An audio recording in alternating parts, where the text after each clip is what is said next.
ఏదైతే ఓ పక్కన ఆడెవడు పాకిస్తాన్ ప్రధానమంత్రి షాబాజ్ షరీఫ్ అనే పనికిమాలిన సొంట ఐక్యరాజ్య సమితిలో వాగాడు. హిందువులు తీవ్రవాదులు, ప్రపంచానికి హిందుత్వ తీవ్రవాదం ప్రమాదం అని. ప్రపంచంలో ఇస్లామిక్ రాజ్యం మార్చాలని ప్రయత్నిస్తున్నటువంటి వాళ్ళే ఉన్నారు తప్పించి, హిందూ రాజ్యం కావాలని ఎవడు ఏ ఉగ్రవాద చర్య చేయట్లేదు.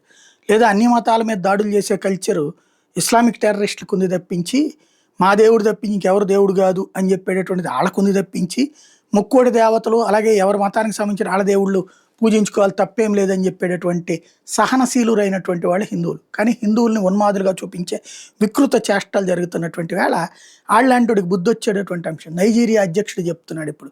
నైజీరియాలో గత 5 సంవత్సరాల్లో 5 లక్షల మంది పిల్లలు చచ్చిపోయారట. 5 సంవత్సరాల్లో 5 లక్షల మంది 5 లక్షల మంది పబ్లిక్ చచ్చిపోయారు.